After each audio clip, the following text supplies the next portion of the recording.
The worst part wasn't seeing him again. The worst part was that Maisie had spent 3 years convincing herself she wouldn't care if she did. She had rehearsed it, in the quiet hours before dawn when the bakery ovens were still cold, and the only sound in her small rented room above the kitchen was the wind pressing against the warped wooden shutters. She had rehearsed the version of herself who would smile politely, nod once, and carry on. The version who had healed completely. The version who had stopped counting the days since he left without a word. Without even the decency of a letter. A message carried by runner, anything. 2 years, 7 months, and 11 days. She had stopped counting.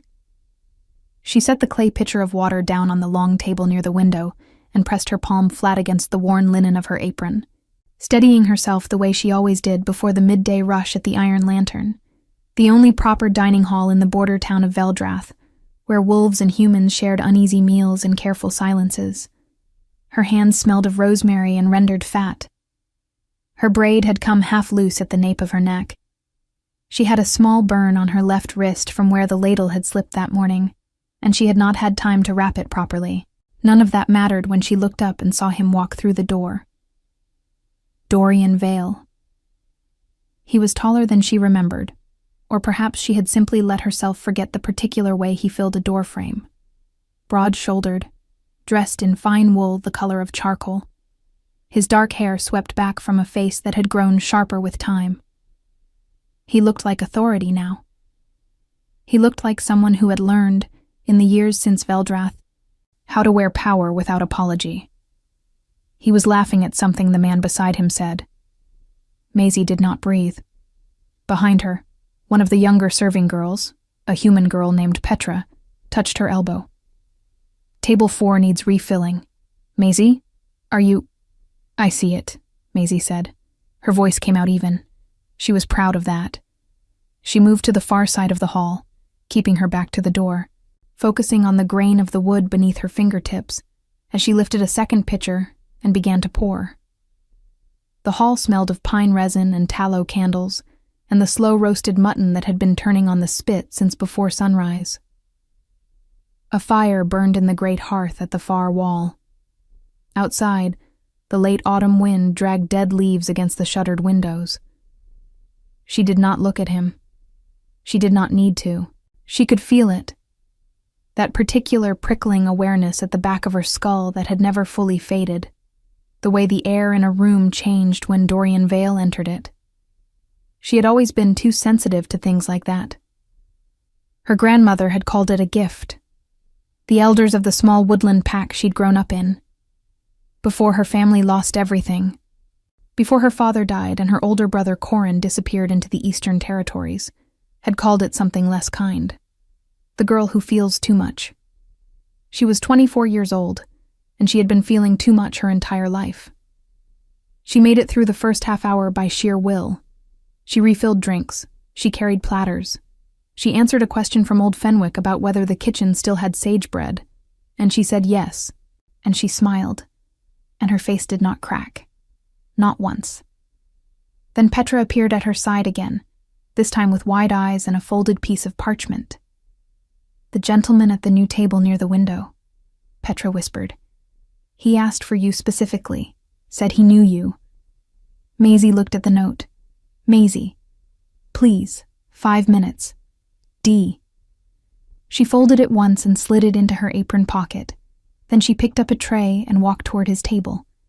Because she was a professional, and because the alternative was walking out the back door and not stopping until she reached the forest, and she had done that once already in her life. She was finished running. Dorian stood when he saw her coming. He had always done that. Small courtesies, easy manners, the kind of charm that felt like sunlight until you understood it had no warmth behind it. Maisie. Her name in his mouth, after all this time. It felt like pressing a bruise. What can I bring you? She said. Not a question. Her eyes stayed at a level just past his left ear. I didn't come to eat. He shifted, and she noticed now that the man beside him was watching her with something calculated in his expression. Older. Wolf, she thought. Senior Wolf, by the weight of his scent even across the table. Pine and iron and old authority. A counselor of some kind. Or a guard. I came because I need to speak with you, about your brother. Her eyes moved to his face before she could stop them. Corin. She had not heard that name spoken aloud in 14 months. My brother, she repeated very carefully, has been missing for over a year. I know. Dorian's voice dropped. That's why I'm here. She set the tray down on the nearest empty surface. Her hands were not shaking. She was very deliberate about that. You have 5 minutes, she said. I'll get your bread. She walked to the kitchen, pushed through the heavy door, and stood over the stone sink for a long moment with cold water running over the burn on her wrist. Her heart was loud in her ears. Corin. He knew something about Corin. She breathed in. Rosemary. Fat. Smoke. The smell of this small, ordinary life she had built on the edges of someone else's world. Then she dried her hands, cut 2 slices of sage bread, and went back out. Dorian waited until she had set the bread down before he leaned forward. The counselor beside him had gone still, with that specific stillness that high-ranking wolves adopted when they were listening to everything in a room at once. Your brother is alive, Dorian said. Maisie's breath left her body.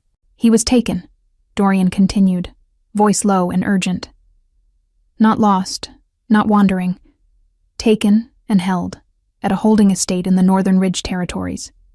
He's been there since last winter. He paused. There's a way to get him out. A petition, filed directly with the King's Court. Someone with the right standing could present it. Someone connected to the Pack territories through blood or documented lineage. He looked at her steadily. Someone like you, Maisie. Your father's bloodline traces back to the old Veldrath Pack covenant. That gives you standing, if you're willing to travel north and appear before the council. She stared at him. You're telling me my brother has been imprisoned for over a year, and the way to free him is for me to travel to the King's Court and beg. Not beg. Present a legal petition. It's different. And why? She said very quietly. Are you the one bringing me this information? After 3 years of silence? Something moved across his face. Discomfort, she thought. Or something close to it. Because I owe you that much, he said. It was not enough of an answer. She knew, in the deep place where she felt things too sharply, that it was not even close to being enough of an answer. But Corin's face was already rising in her memory.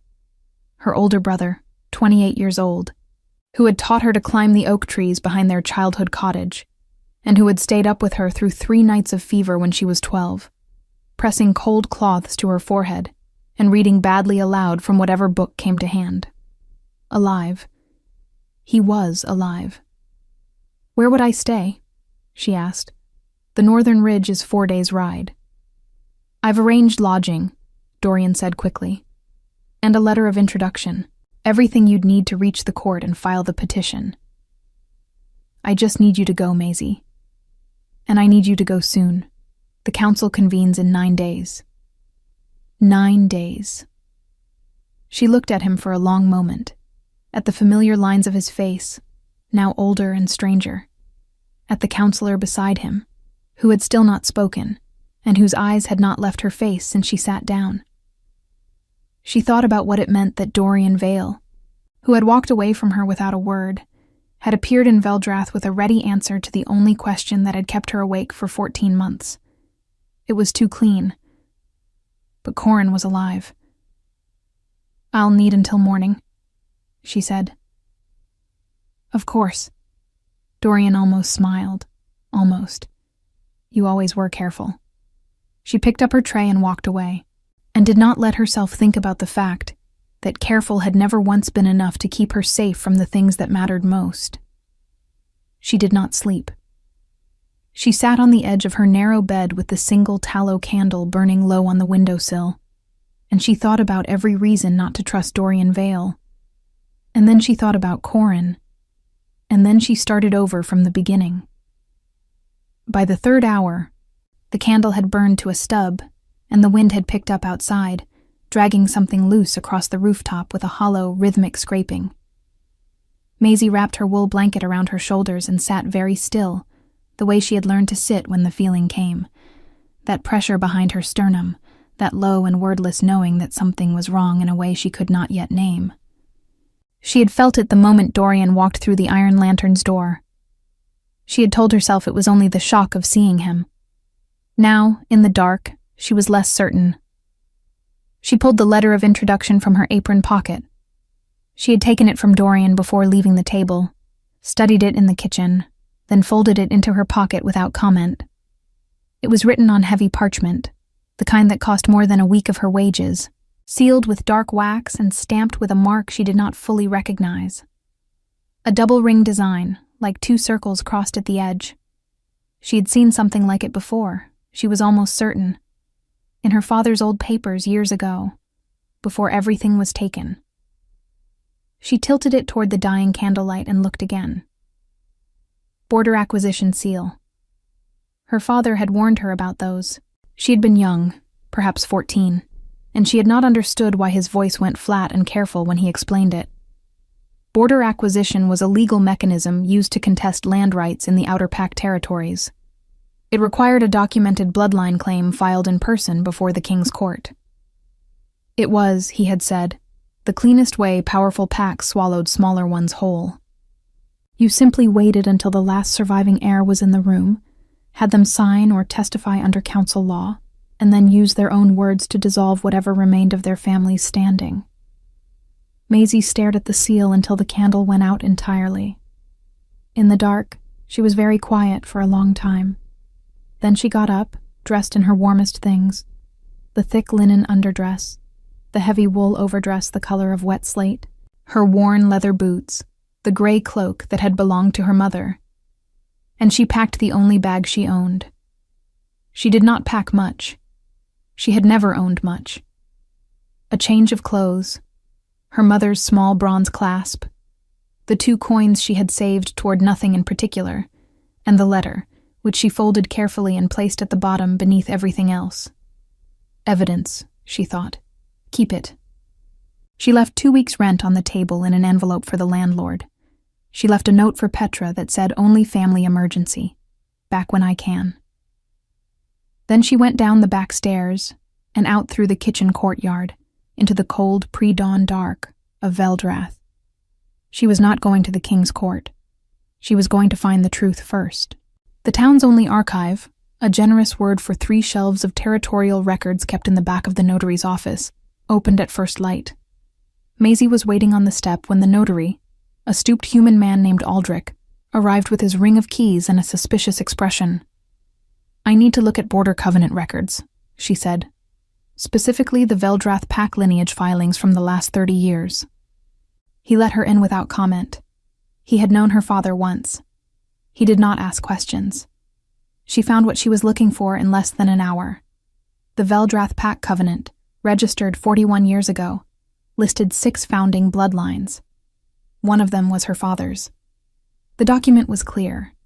If no living heir appeared before the king's court to reaffirm the claim within 3 years of the last registered holder's death, the land and title rights reverted to the nearest high-ranking pack with territorial adjacency. Her father had died 3 years and 2 months ago. She did a very slow calculation in her head.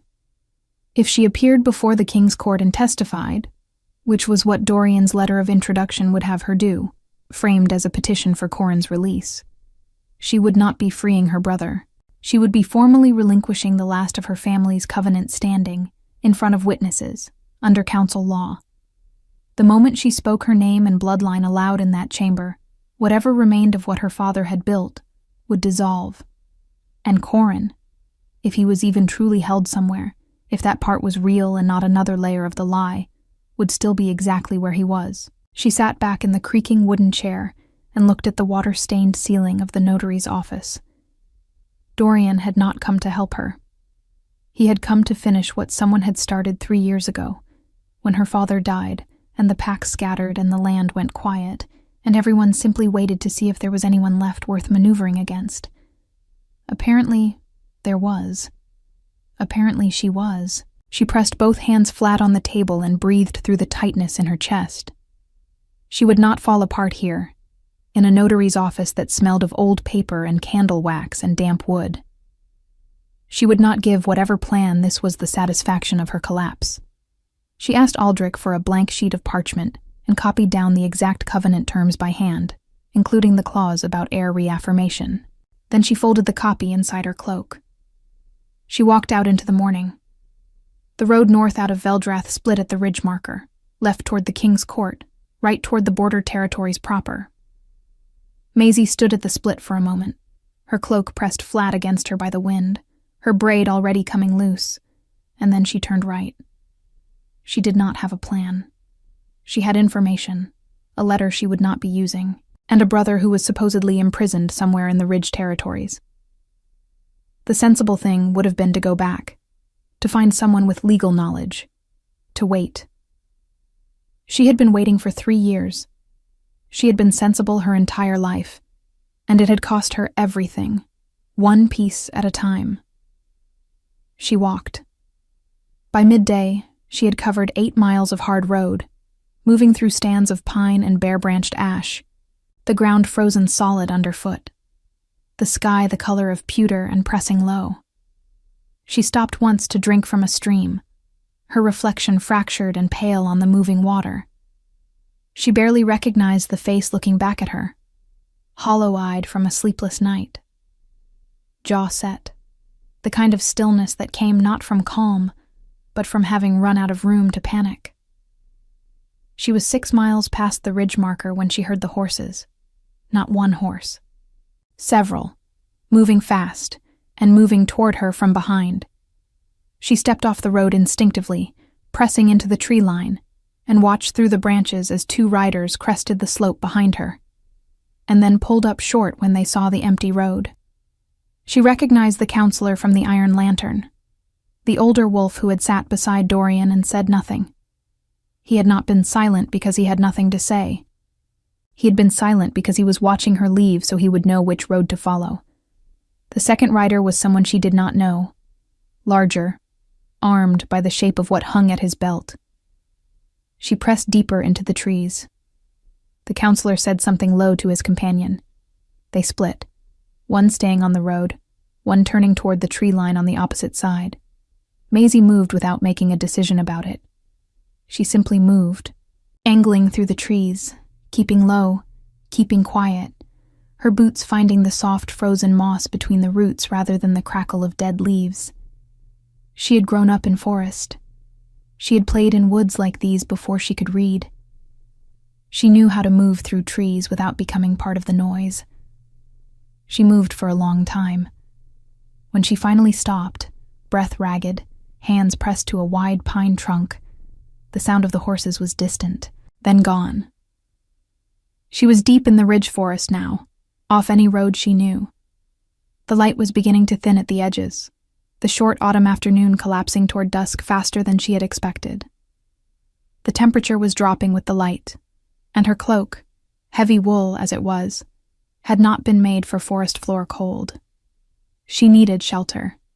She needed, more urgently, to understand that she had just run from armed men who had been sent to find her, and that going back to Veldrath was no longer safe, and that she had no allies in any direction she could name. She leaned her back against the pine and looked up through the bare branches at the gray sky. Then the sound came. Not horses. Something larger. Something moving through the trees to her left with a steadiness that was not hurried and not frightened. The deliberate, unhurried movement of something that did not need to run, because nothing in this forest would make it. She went completely still. A wolf stepped out from between 2 ash trees. Black, enormous. Its eyes, catching the last pale light, were a pale, clear gray, almost silver, and they looked at her with an intelligence that had nothing animal in it. It stopped 6 feet away. It did not growl. It did not advance. It simply stood in the cold air between the trees and looked at her with those calm gray eyes. And Maisie, who had spent her whole life feeling things she could not explain, felt something shift in the deepest part of her chest. Not fear. Something she had no name for. The wolf lowered itself slowly to the frozen ground, tucked its great dark head onto its forepaws, and waited, as if it intended to stay until she was ready to move. She did not move for a long time. The wolf did not move either. That was the strangest part. Not its size, not the intelligence in its eyes, not the fact that it had emerged from the trees with the quiet certainty of something that had been looking for her specifically. The strangest part was the stillness.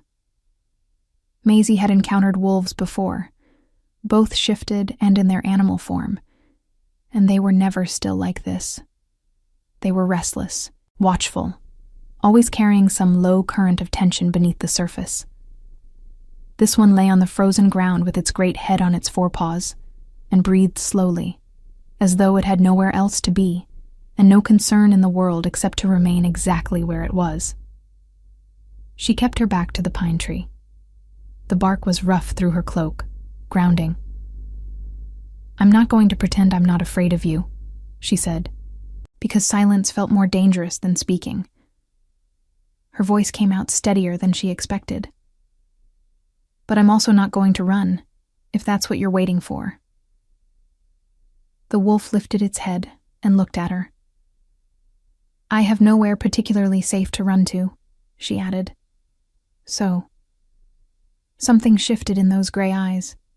If she had been the kind of person who let herself believe impossible things, she might have called it acknowledgement. Then the wolf rose, turned, and walked 3 paces deeper into the trees. It stopped, looked back at her.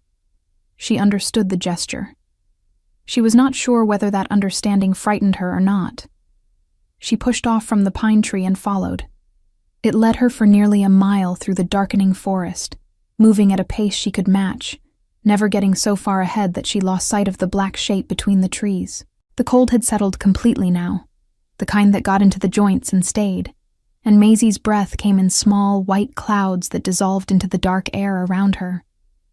She focused on the sound of her own boots on the frozen ground, and did not think about armed riders or covenant seals or the particular expression on Dorian's face when he'd said, "I owe you that much," as though debt were the same thing as decency. The trees thinned. A structure appeared, a hunting lodge, long and low, built from dark timber with a stone foundation, and a chimney from which a thin thread of smoke was rising. Firelight in the single front window. A horse tied under the shelter of the eave, already blanketed against the cold. The wolf stopped at the tree line. Maisie stopped beside it. The lodge door opened before she could decide anything.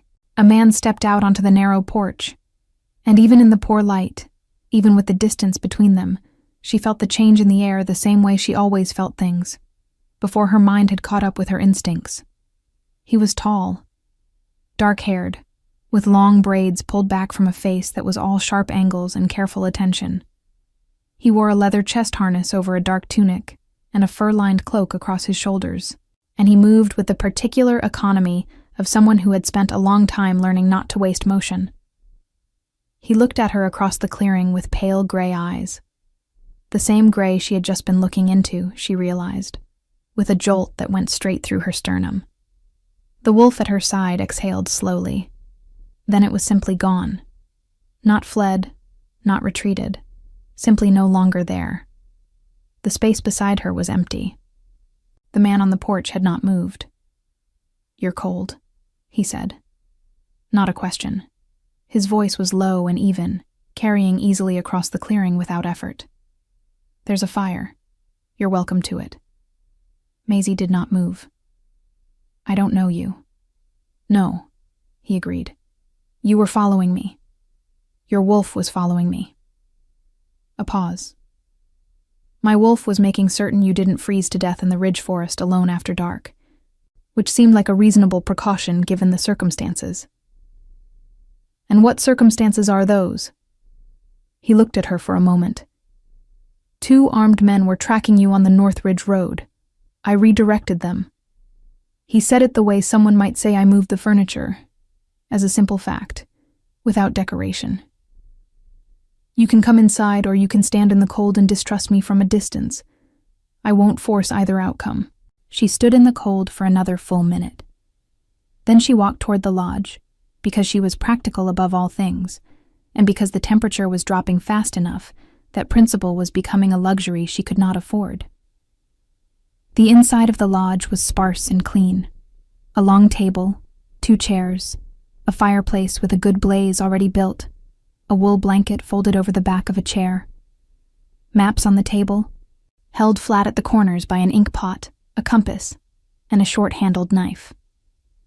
The room smelled of wood smoke and pine resin and leather, and underneath that, something else, a clean, cold scent like air before snowfall, that she couldn't quite place.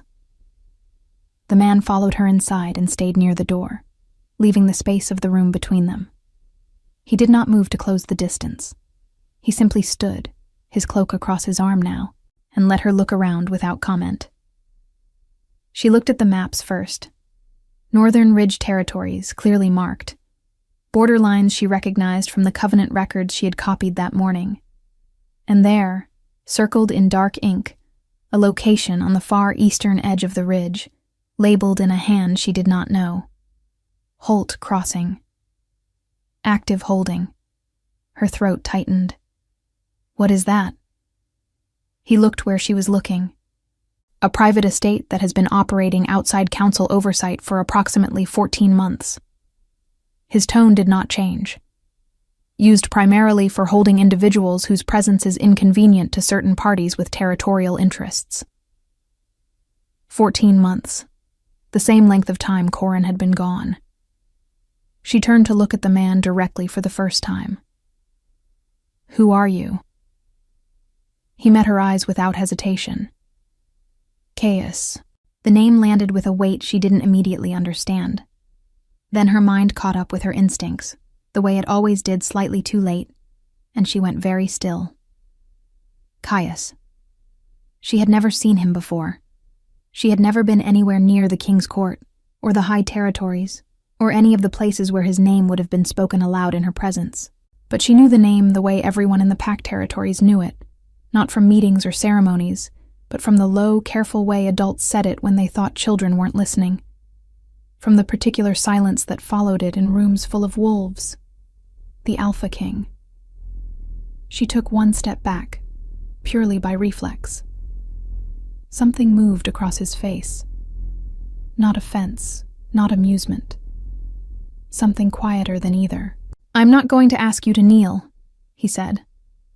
Or to be less afraid. Both seem unreasonable given the evening you've had. She stared at him.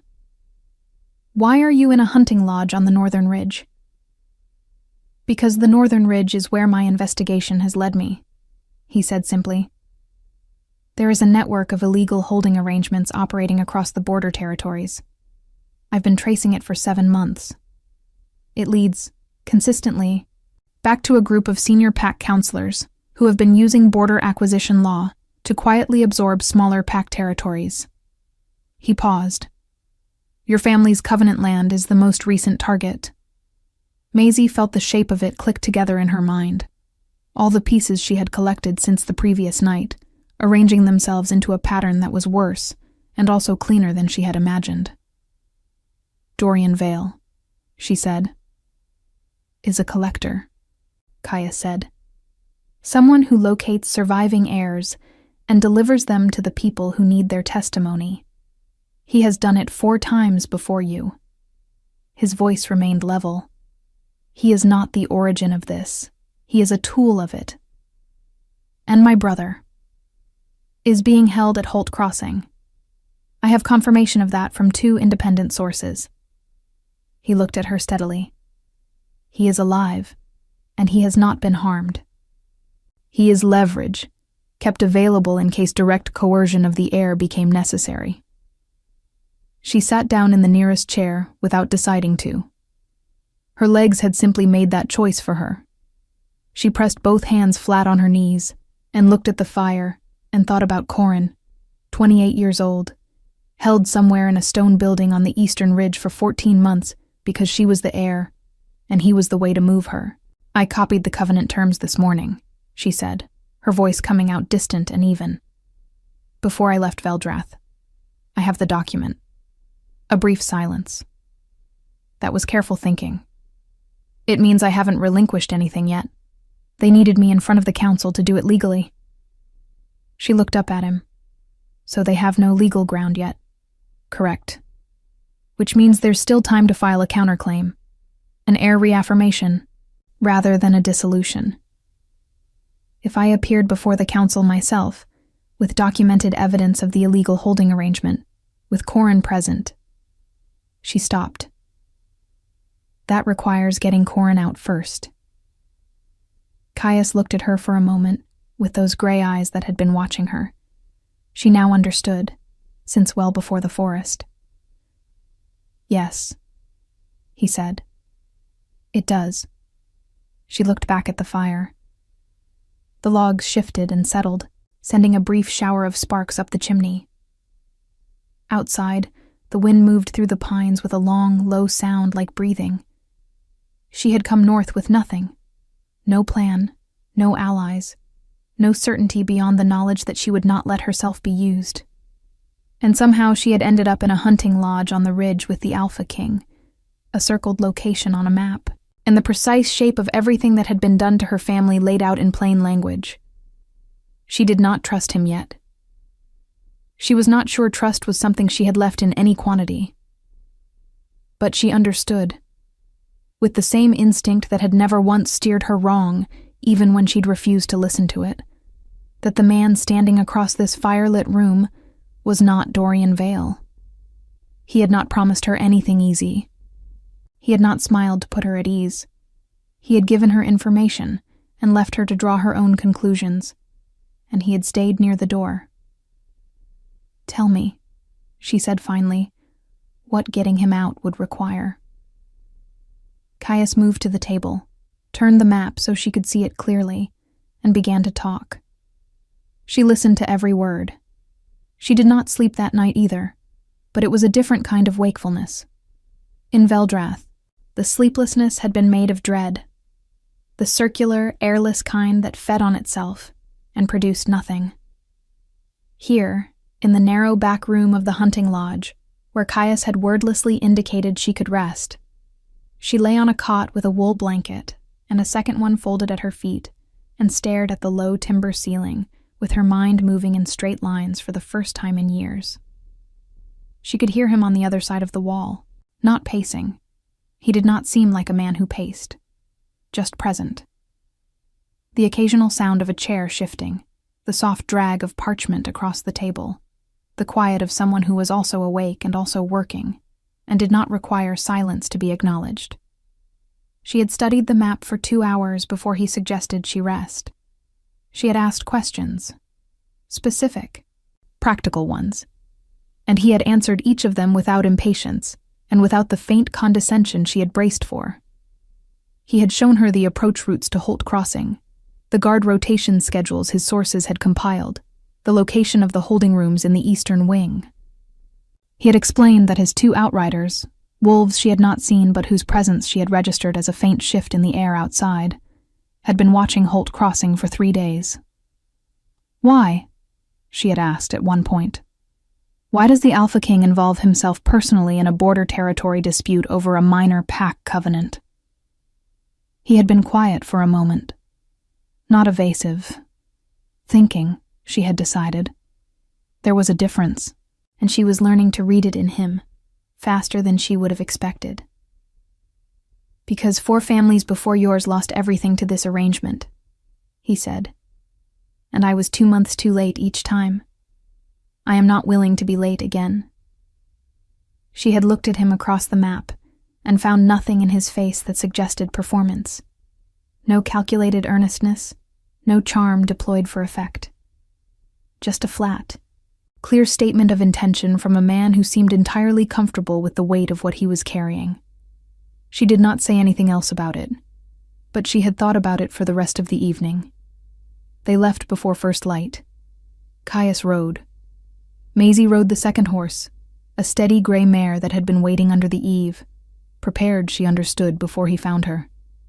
He had known she was in the forest before his wolf led her out of it. She filed that away without comment. His two outriders materialized from the trees as they reached the road. Both wolves, both in human form, both armed and moving with the same quiet economy she had come to associate with Caius himself. He introduced them only as Brennan and Fife. They acknowledged her with brief nods and asked no questions. She appreciated that more than she could easily say. The ride to Holt Crossing took most of the morning. The road climbed steadily into the eastern ridge, the pines growing denser and darker, the frost heavier on every surface. They spoke little. Caius rode slightly ahead, and she found herself watching the set of his shoulders against the gray sky, the particular stillness he carried even in motion, as though the world's turbulence simply did not reach him. She thought about Dorian, about the way she had once interpreted his easy manner as strength, when it had in fact been the opposite. The smoothness of someone who had never needed to develop anything deeper because charm had always been sufficient. She thought about the 3 years she had spent in Veldrath, remaking herself into someone practical and contained and self-sufficient, and how the sight of him in a doorway had still, for one unguarded moment, made her forget everything she had rebuilt. She was finished with that. Whatever shape grief had taken over Dorian Vale, she had buried it in the notary's office the moment she understood what the border acquisition seal meant. What remained was something cleaner and harder. Not hatred. She did not have the energy for hatred, simply a closed door. Ahead, Caius slowed his horse and raised one hand. Everyone stopped. He turned in the saddle and looked at her, his voice dropping to carry only as far as she was. The estate is a 1/4 mile through those trees. The eastern holding wing is here. He indicated a point on the small folded map he drew from his cloak. Ground floor, 3 rooms, iron-barred windows. Brennan and Fife will approach from the north to draw the guards to the main gate. That gives us a window of approximately 8 minutes on the eastern side. Us, she said. You know your brother's face. My men do not. He said it simply. And you have the right to be the one who walks through that door. She looked at him for a moment. He had just handed her the thing she most needed and framed it as logic rather than generosity. She was not sure whether that made it easier or harder to accept. 8 minutes, she said. 8 minutes. She folded the map and put it in her cloak. Then we shouldn't waste time. The eastern wall of Holt Crossing was old stone, dark with moisture, the mortar crumbling at the lower courses. She and Caius moved along the tree line to the point where the coverage brought them within 30 feet of the wall, and then they crossed the open ground fast and low, reaching the shadow of the stone without sound. She could hear, distantly, Brennan and Fife creating precisely the kind of disturbance at the main gate that would pull every available guard toward the front of the estate. Shouting. The crash of something large being overturned. Then the specific resonant sound of a shifted wolf slamming into timber, a sound she had heard twice in her life and never forgotten. Caius found the eastern door in 12 seconds. The lock was iron and old. He produced a short tool from his belt, worked it in silence for a moment, and the door opened. The corridor inside was narrow and dark, and smelled of damp stone and old tallow. She did not let herself stop to absorb it. She moved. 3 doors, iron bars at the small window of each. She looked through the first, empty. The second, a man she did not know, asleep on a cot. The third, Corin. He was sitting on the floor with his back against the far wall, his knees drawn up, his head down. He was thinner. His hair had grown long and his clothes were worn through at the elbows. But the line of his shoulders, the particular way he held himself even in exhaustion, she would have known him anywhere, in any condition, in any darkness. Corin, she said. His head came up. The expression that crossed his face was something she knew she would carry for the rest of her life. A shattering and a remaking, happening simultaneously, in the space of one breath. Maisie. His voice was wrecked and quiet. Maisie, how? Later, she said, because Caius was already working the door lock, and she could hear the disturbance at the front gate shifting, the guards beginning to reorganize. We have about 4 minutes. Corin was on his feet before the door finished swinging open. She caught him by the arm as he came through, steadying his first steps. He was unsteady, she noted, from disuse and poor food. And then he straightened, and he was Corin again, all stubbornness and survival. And he looked past her at Caius with the instinctive wariness of a wolf who had spent 14 months learning to trust no one. He's with me, Maisie said. Corin looked at her, then at Caius, then back at her, with an expression that carried 14 months of unasked questions. Later, she said again. They went back through the corridor, through the eastern door, across the open ground to the tree line, and into the cover of the pines without encountering a single guard. 4 minutes and 30 seconds after they had entered. Brennan and Fife appeared from the north, both back in human form, both unhurt. Brennan handed Corin a cloak without comment. Fife had brought a third horse, Maisie noticed, prepared again, before any confirmation that it would be needed. She looked at Caius. He was watching her with those gray eyes, steady and quiet, and he did not say, "I told you it would work," or "we should move," or anything that would have broken the particular weight of the moment. He simply waited, giving her 10 full seconds that belonged entirely to her and her brother. She used them to grip Corin's arm with both hands and press her forehead briefly to his shoulder, and he put one hand over hers and held on, and neither of them said anything at all. Then she straightened. She released him. She turned to face the horses and the road south, and the 9 days remaining before the council convened. "We need to move," she said.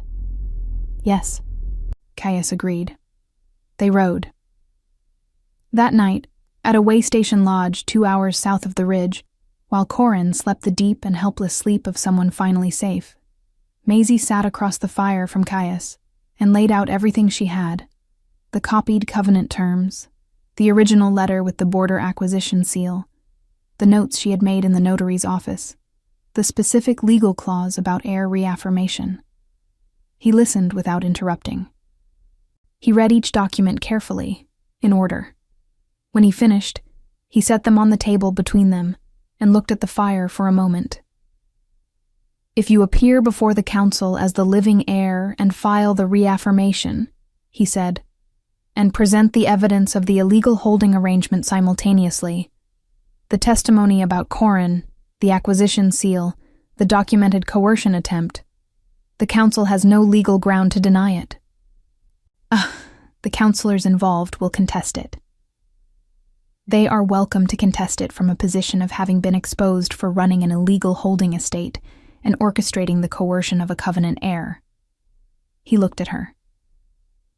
"There are 4 families before yours who can testify to the same pattern. I have been collecting those accounts for 7 months. She looked at him across the fire.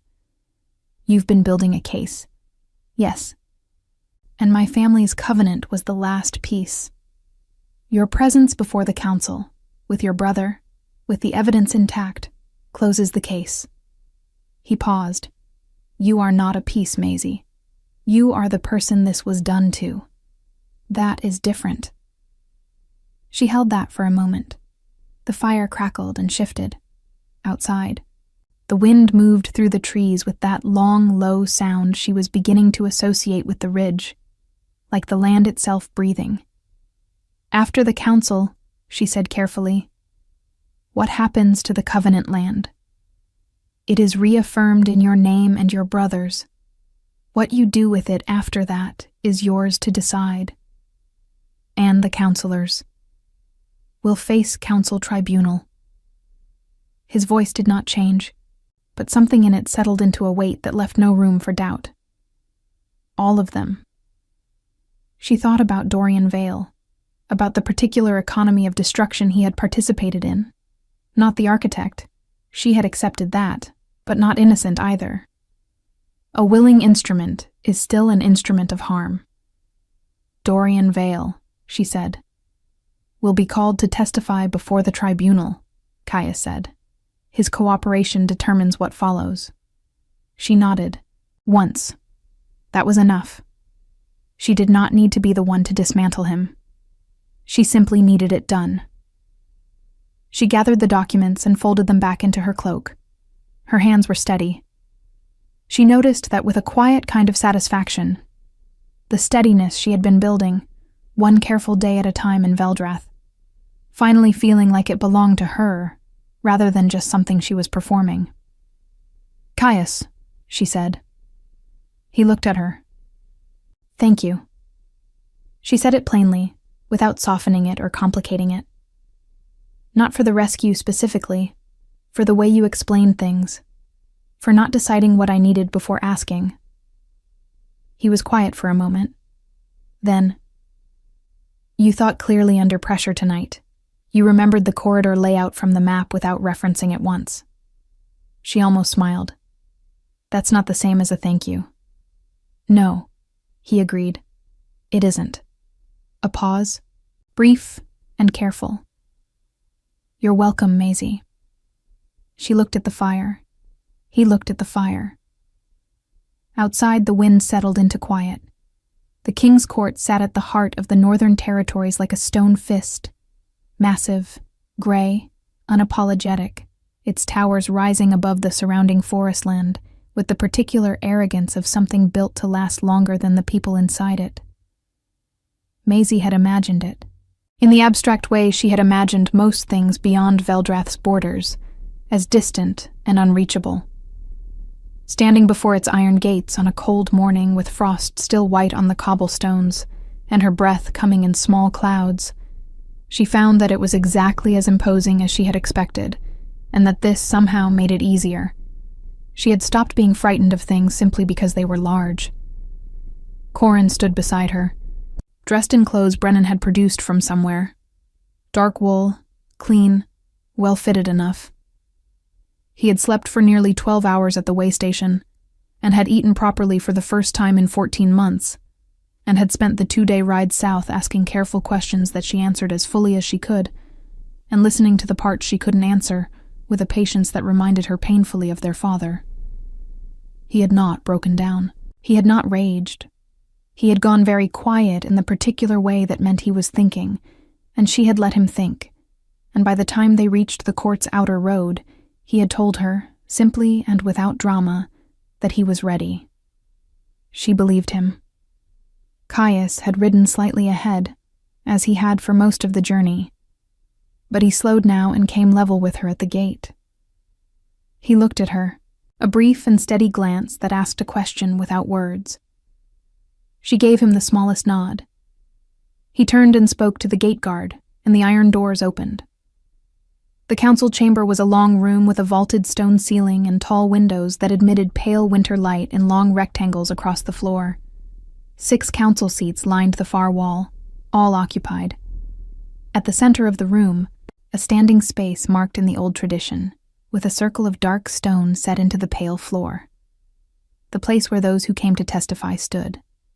Maisie walked to the circle and stood in it. She was aware of the room the way she was always aware of rooms. The smell of it first, old stone and beeswax, and the faint metallic cold of iron sconces. The weight of the ceiling, the quality of the silence, which was the specific silence of people who were accustomed to deciding things and were waiting to do so again. She was also aware that 3 of the 6 council members had gone very still at the sight of her, in the way that people go still when they see something they were not prepared for. She recognized one of them, the older counselor from the Iron Lantern, the one who had sat beside Dorian and watched her leave, so he would know which road to follow. He recognized her too. She could see it in the way the stillness reached his face, a half-second after it reached his hands. She looked away from him and addressed the council head, an older woman with silver-streaked hair and the unhurried manner of someone who had presided over this room for a very long time. "My name is Maisie Voss," she said. "My father was Aldrin Voss, registered holder of the Veldrath Pact Covenant. I am his surviving heir, and I am here to file a reaffirmation of that covenant under Article 9 of the Territorial Charter." She reached into her cloak and placed the copied covenant terms on the clerk's table to her right. "I am also here to present evidence of a coordinated illegal coercion arrangement targeting covenant heirs across the northern border territories, of which my family was the most recent intended victim." The silence in the room changed quality entirely. She continued. She spoke for 20 minutes without stopping. She presented the documents in the order she and Caius had organized them the previous evening: the border acquisition seal from Dorian's letter, the covenant terms, the records she had copied at Aldrich's office, the account of armed men on the Ridge Road, the evidence of Holt Crossing as an unauthorized holding estate. Then Corin stepped forward and gave his own testimony. 14 months. Documented. Precise. Delivered in the same quiet and unbreakable voice he had used for the entire ride south. Then Caius presented 7 months of compiled evidence. 4 families, 4 dissolved covenants, 4 sets of legal testimony gathered across the territories, all pointing to the same network of counselors using the same mechanism to absorb land that did not belong to them. The 3 counselors who had gone still at Maisie's entrance did not remain still throughout this process. They objected twice. The council head overruled them. Twice, with the calm efficiency of someone removing splinters. At the end of the 3rd hour, the council head called for a recess of 1 hour to review the compiled evidence. Maisie walked out of the circle and stood near the tall window at the side of the room, looking out at the frost-white courtyard below. Her legs were steady. Her hands were steady. She felt, more than anything, an enormous and unfamiliar quiet in her chest. Not peace exactly. Not yet. But the absence of the low, constant dread that had lived there for so long, she had stopped noticing it. The way you stop noticing a sound that never changes. Caius came to stand beside her at the window. Not close. The appropriate distance of someone who was present without presuming. "You didn't look at your notes once," he said. "I didn't need to. I wrote them. I know what they say." She looked at the courtyard. "I've been carrying this for 3 years without knowing what it was. It turns out the shape of it was always the same. I just couldn't see it from inside." A brief silence. "What happens to the counselors?" she asked. "The tribunal convenes within the fortnight. The evidence is sufficient for formal charges on all counts: illegal detention, coercion of covenant heirs, unauthorized land acquisition, conspiracy." He paused. "The man from the Iron Lantern, Counselor Draven, has already asked to speak privately with the council head. That is what cooperation looks like when it comes. And Dorian was brought in this morning by Brennan and Fife. He is in a council holding room." Caius's voice remained even. "He has agreed to testify fully in exchange for reduced charges. His testimony corroborates everything you presented.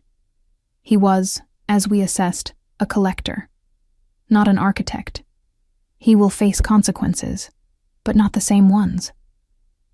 She considered that. She had thought she might feel something more when the moment arrived, some release or satisfaction. What she felt instead was simply that it was right, the appropriate outcome for the shape of what had happened, no more and no less. "Good," she said. The council reconvened after the hour. The reaffirmation was granted.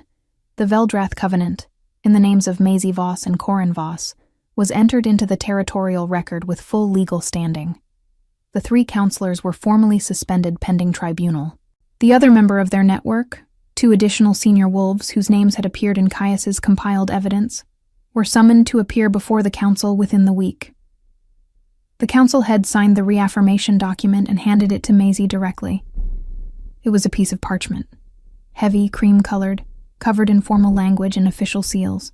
Maisie held it in both hands and looked at her father's name printed in the record above her own, and allowed herself, just for a moment, to feel the full weight of what it meant. He had built something real. It had been taken from him piece by piece before he had the chance to protect it. And now it was back.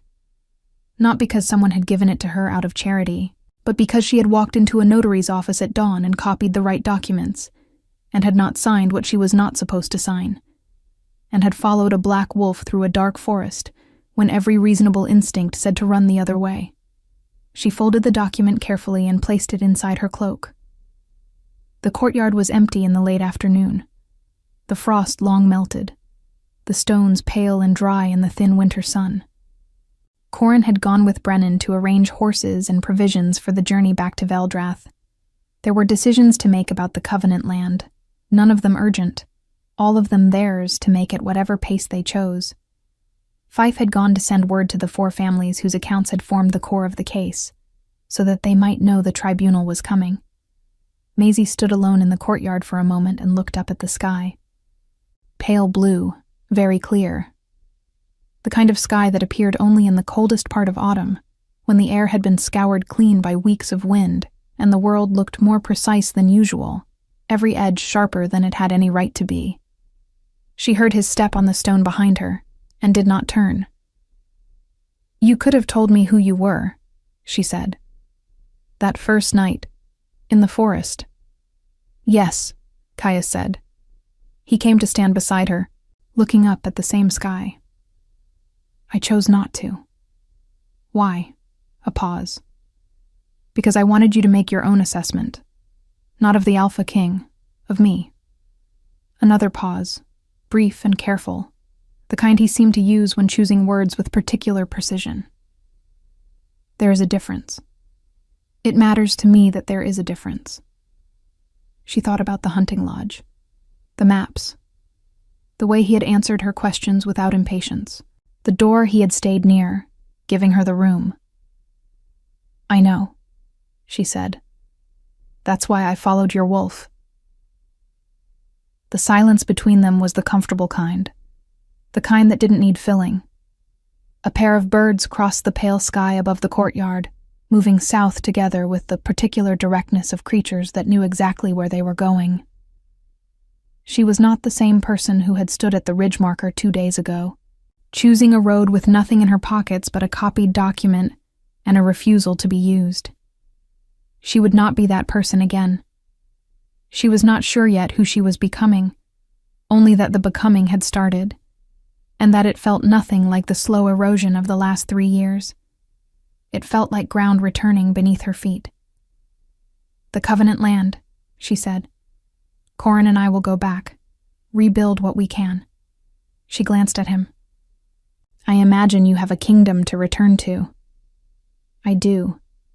He looked at her steadily. "It is not, however, going anywhere." She held that for a moment. The meaning in it, which was not a promise exactly, but was something adjacent to one, offered without pressure, without expectation, simply placed before her the way he placed everything before her. As a fact, clearly stated, hers to do with as she chose. "Neither," she said. "Am I?" Something shifted in his expression. Not a smile precisely, but the thing that lived just beneath one. In the particular stillness of a face that was not accustomed to being easy, and was, just now, something close to it. He inclined his head once. She looked back at the sky. 6 months later, the tribunal concluded. Councillor Draven and his 2 co-conspirators received formal dissolution of their council standing and territorial exile. The harshest sentence available under pack law outside of execution, and one that left them stripped of every authority they had spent decades accumulating. The other 2 members of the network received lesser sentences in exchange for full cooperation. All 5 families whose covenants had been targeted received formal restitution acknowledgments entered into the territorial record, though what had been taken from 3 of them could not be fully returned. Some losses, Maisie knew, did not have remedies, only acknowledgement. Dorian Vale testified for 3 days before the tribunal. His account corroborated every element of the case. He was stripped of his commission as a territorial agent and fined heavily, the fines directed to a restitution fund for the affected families. He left the Northern Territories afterward and did not return. Maisie did not watch him go. She had already closed that door. The Veldrath Covenant land came back to life slowly, the way things that have been left untended do. Not all at once, not dramatically, but with the stubborn persistence of roots that had survived underground through a long cold season. Corin threw himself into it, with the focused energy of a man who had spent 14 months with nothing to do, and had accumulated enough intention for a decade. By midsummer, he had re-established contact with 2 of the families who had been part of the original Pack Covenant, and the early, tentative shape of something new was beginning to emerge from the old structure. Maisie helped.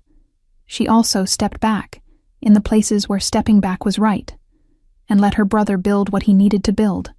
She was present for it. That was enough.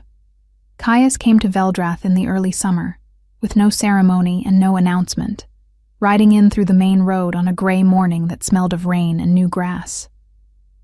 He stayed for a week.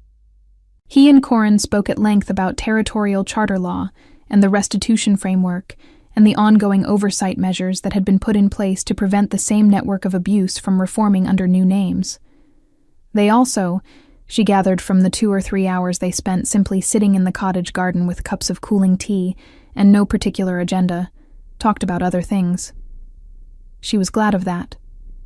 On the last evening of that week, she and Caius walked the edge of the Covenant land together at dusk, the long grass moving in the evening wind, the sky going slowly through its colors above the tree line.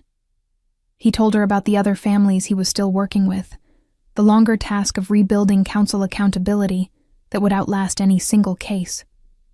She told him about the notary's office at dawn, the feeling of finding the right document, the specific clarity of understanding exactly what was being done to her, and deciding not to allow it.